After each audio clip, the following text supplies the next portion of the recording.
Welcome to an explainer on geopolitical game and massive protest movements in Lebanon. Lebanon, a tiny country located on the Mediterranean coast, is witnessing a large-scale protest movement since October 2019.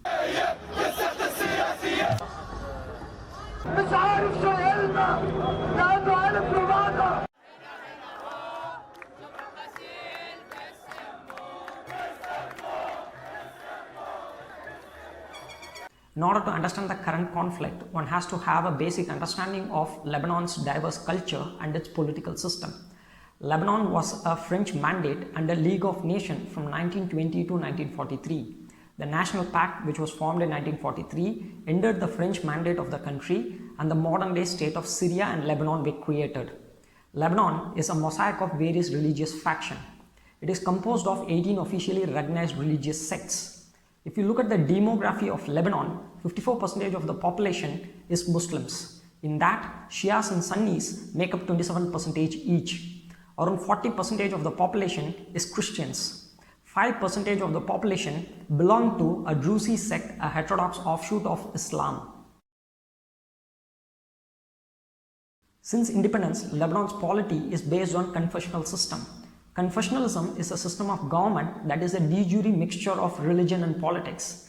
It entitles distribution of political and institutional power proportionately among religious community. In Lebanon, government office as well as representation in parliament are distributed on the basis of sectarian quota.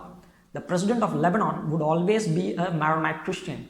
Prime minister would always be a Sunni Muslim. The speaker of parliament will always be a Shia Muslim. Until 1990, seats in parliaments were set at a ratio of 6:5 in favor of Christians. The dispute over power imbalance and other regional issues dragged the country into a 15-year civil war from 1975 to 1990.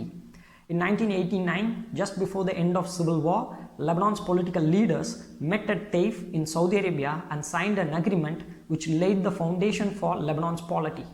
Taif agreement transferred much of president's authority to the cabinet. Seats in parliaments were evenly distributed between Christians and Muslims, closing the previous imbalance of power. Confessional system and many other provisions of 1943 National Pact were retained and codified. So we can say Taif Agreement actually perpetuated sectarianism as a key element of Lebanese political life. After Taif Agreement, the country saw their first democratic election in 20 years. One of the chief architects of Taif Agreement, Rafik Hariri, became the prime minister in 1992. Later, he was assassinated in a car bomb attack in 2005. It was an assassination that would shape Lebanese politics for years to come. February 14, 2005, former Lebanese Prime Minister Rafik Hariri was killed in a massive blast in downtown Beirut, along with 21 other people, leaving the country and the world in a state of shock. The complex religious dynamics turned Lebanon into a geopolitical theater for foreign players. France retained some of its influence through Maronite Christians. Lebanon political class is largely divided into two large blocks. Sunni bloc was led by Saad Hariri, who have very close relationship with Saudi and the West. They are united by their anti-Syrian government posture. Iran-allied Shia group is being led by Hezbollah, who have joined hands with Christian parties. They are united by their pro-Syrian stand. Both sides whipped up their sectarian narratives. Lebanon's claim of Arab identity is being threatened by Hezbollah's link to Iran. Hezbollah, Lebanon's most powerful Shia movement, has been designated as a terrorist organization by United States and Israel. Hezbollah is also involved in Syrian civil war. There was an inward flight of Syrian refugees over several years. As of 2016, Lebanon hosts almost 1.5 million Syrians. Lebanon's close proximity to Israel and presence of large number of Palestinian refugees in its soil makes Lebanon deeply tied to Arab-Israeli conflict. The rising tension between Tehran and its rival is bound to reflect in Lebanon's politics. The complex sectarian system have made decision-making extremely difficult.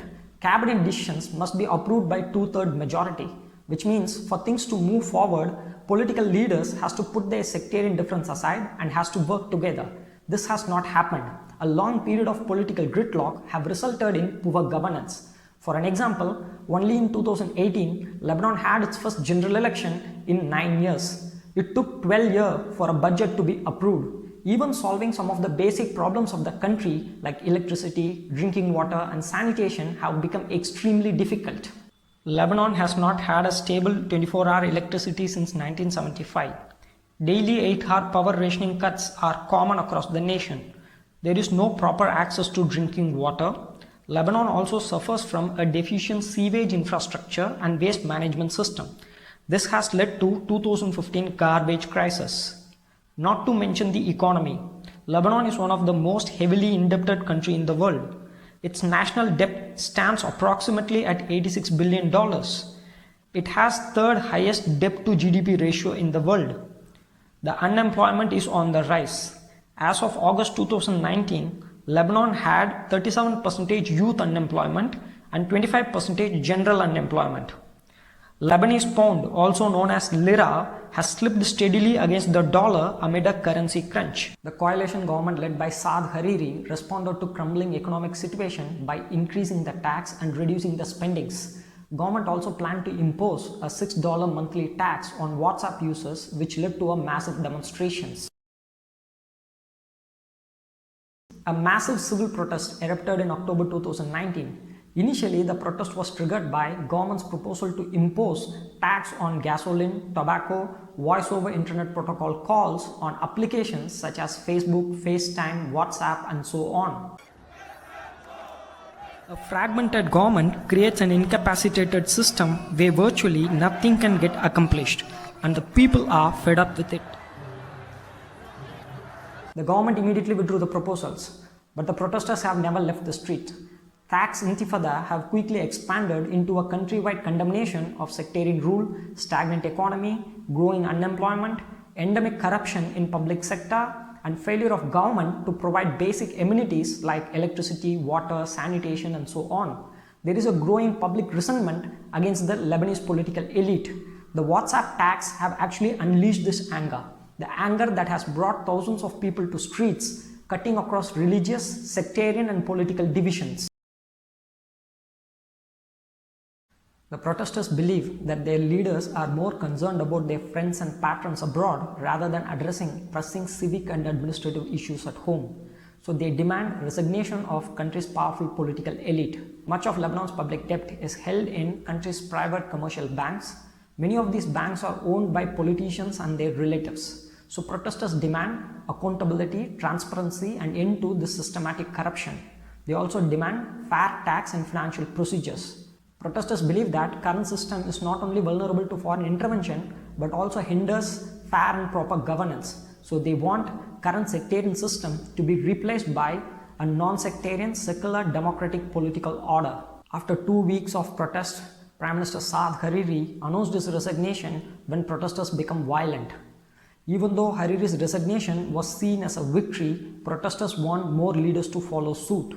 They want President Michel Aoun and Speaker Nabi Berri also to resign. All means all was one of their main slogans.